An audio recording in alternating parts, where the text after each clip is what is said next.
Hi there, Christian Henson from Spitfire Audio here. It's a real honour to be showing you Spitfire Studio Brass today, a project that's been 2 years in the making, a real encyclopedia of brass instruments and articulations recorded in Studio One Air Studios. Now, what I've done for you today is a kind of little bit of a science experiment. I'm fascinated, I think, more than any other orchestral instrument, the room that you record brass in is absolutely crucial for the sound that you get. Now, when we record it in the hall, you get this amazing kind of epic bottom end, but in the studio it's much more of a detailed kind of chamber sound, but also one that pokes you in the eye with a rusty fork from time to time. It really bites if you're not careful. It also is fantastic because it gives you huge amounts of control, so it's very easy to take these instruments and make them sound like they're in the hall, but with all of that kind of raspy goodness. So this tutorial is going to be in 3 parts. I'm first going to concentrate on the studio brass, then I'm going to introduce the symphonic brass recorded in the hall so we can A-B it, and at the time code below I'm going to swap it out for purely core instruments and core microphones. Now, the way that I get the studio horns, or brass rather, into the hall is to first apply a reverb that implies that it's recorded in the hall before applying what I refer to as the kind of Hollywood splosh. So let's just have a look at the euphonium, which in my humble opinion is worth entry into the professional pack alone. It's an absolutely stunning instrument. I don't know why it's not used on more scores. So let's just have a listen to that dry without both of the reverbs that I'm going to be using.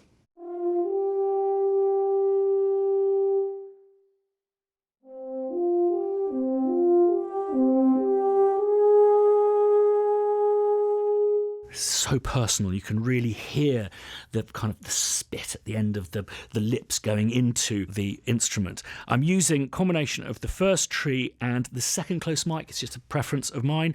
So you've got that very intimate sound. It feels like it's in Studio One, great sound, but again, the important thing about a studio range is it gives you the controllability. So I want this to sound like an epic, hyped up orchestra. So first, what I did is just add this fab filter. It's not huge amounts, it just psychologically, I think, just puts you in a completely different room. So let's have a listen to that.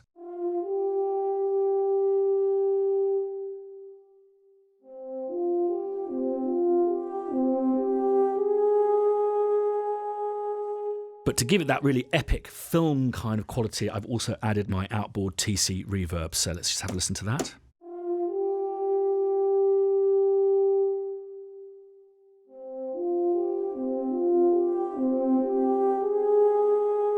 Beautiful. The great thing about most of these brass instruments is they have vibrato control.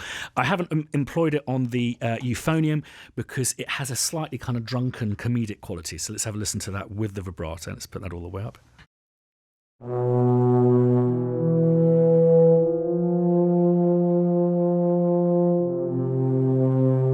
Has a kind of swagger to it.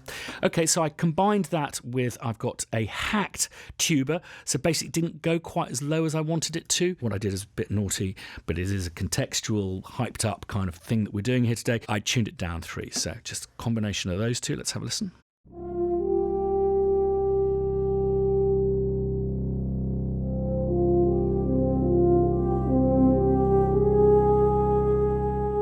Absolutely lovely. And then basically the next kind of part of the compositional process was just to create a kind of horn pad.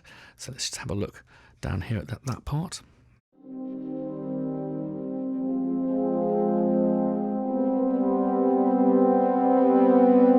So just using basically the longs, which are polyphonic.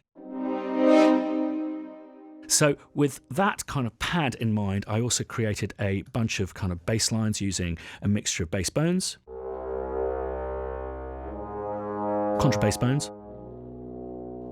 and tuba, contrabass tuba, hacked contrabass tuba, and our bitey cimbasso.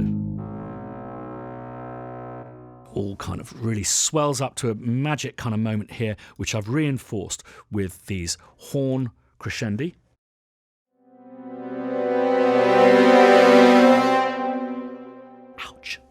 So So that's part one. There's 3 parts to this. And then I basically have moved along to some staccato notes. Now, the thing with brass programming, this is a real kind of tip from Paul Thompson, is brass players are very accurate at the level in which they repeat their notes. So a dead giveaway for programmed brass is brass that's repeating and the dynamic layers are shifting, or the velocity layers are shifting. So what I did, as you can see here, is played them in haphazardly, quantized them, and then I determined a fixed velocity across the board. So because there's round robins, you won't get the machine gunny effect. It won't sound fake.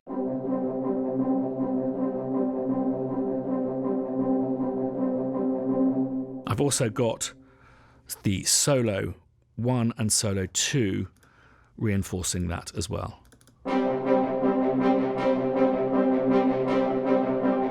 One of those guys cutting through a little bit more, and I think if we have a look at horn solo 2, I've actually reduced the round robins to 3 so that basically the round robins are cycling in a non-symmetrical manner within the section. I also created some counterpoint rhythms using trumpet shorts and the second solo and the second trumpet, and also A2, a little bit looser, those ones. The trombones and the bass trombones. And we've also got these kind of very snarly moments with a combination of contrabass bones, tubas, contra tuba, and also the cimbasso. And just to add an extra bit of colour in here, I've used the muted trumpet. Now, the thing that I did was used trumpet solo 1 for the first bit, these 3 notes. But I felt the timbre between these 2 notes wasn't different enough, so I added this trumpet in there, just playing that last note. Just a little bit of kind of extra warmth there. We've got a top line with the horns and trombones, which is a great kind of combination. Now you see that their lengths are different because the horn part is overlapping because it's legato. I don't know, through laziness, used the bass trombones, just used the longs, but to me they join up, they sound fine.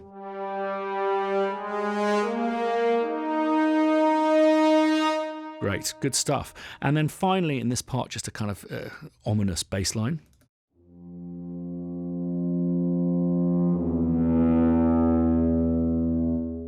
Oh, not forgetting also some amazing rips. Right, so let's go on to part 3. Again, going back to a kind of paddy thing here.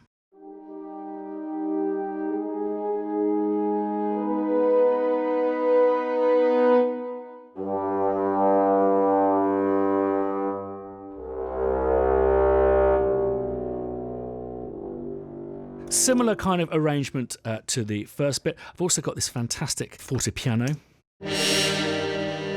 and a big whopping great stab at the end. Lovely.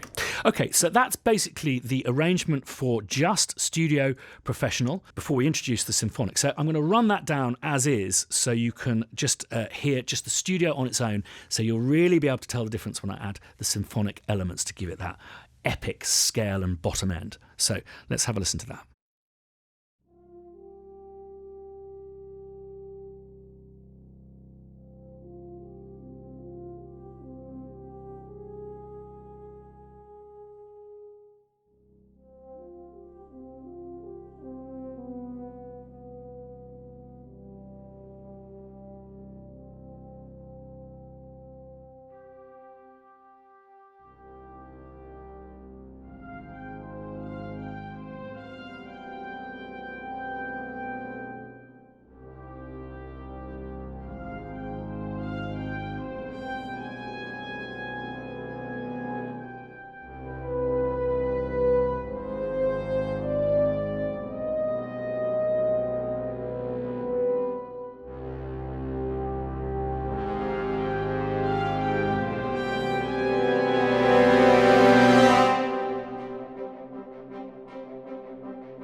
Great, so it sounds fat, sounds big, sounds brash. Again, it's a very kind of detailed sound, but it doesn't sound like it's been recorded necessarily in a small room, although that's not kind of bad. That you can get that sound out of it if you want.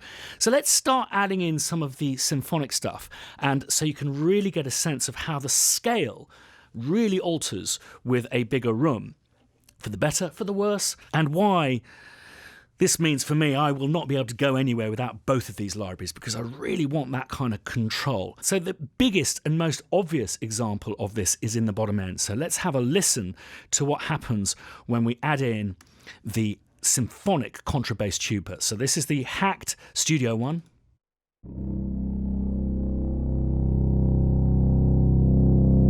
Now check out the symphonic.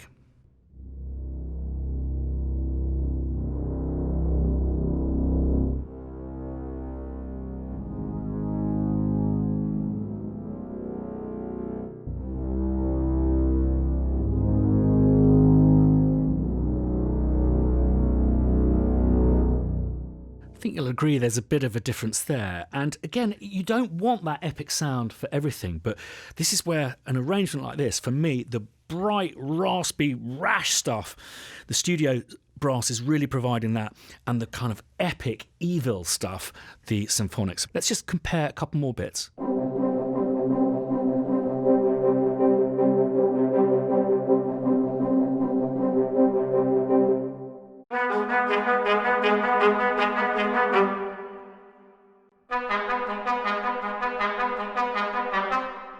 Okay, so before it kind of disappears from your memory, as it has done from mine already, let's have a listen to Hall versus Studio together.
McFattingtons. And for me, the take home here is, if you want the bright, rasp, kind of really bitey bit of brass, Studio really offers that alongside a more chamber, a more kind of controllable sound.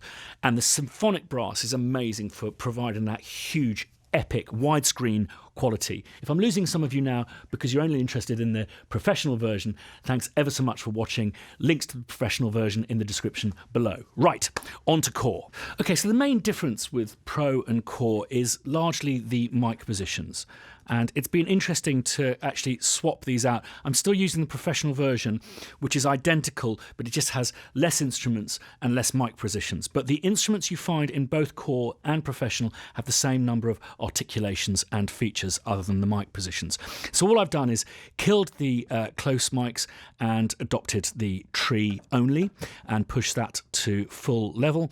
And I've just basically deleted off a whole bunch of the kind of variants in like the trumpets. And in the horns, we had a second solo horn playing. Stuff like you don't have the contrabass tuba, so I've had to hack that so it goes nice and deep. The person that we're really missing, sadly missed, is the euphonium. So I just swapped that out for horn 1 solo here. And the only kind of major thing I had to do was really reduce the dynamic layers that I was using, because the horn kind of really opens out into a raspier sound. The euphonium is pretty much mellow all the way up its dynamic range.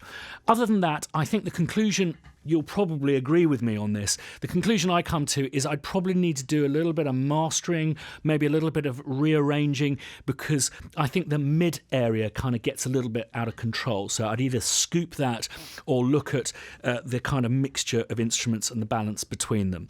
But I'm just going to run it down, warts and all, with the symphonic brass. But if you want to hear a version with just the studio without the symphonic component, if you link down below to the Core page, you'll see in the demo section there's a version that says studio only.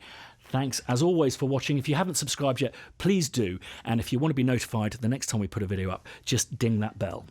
Okay, so here's the Core version.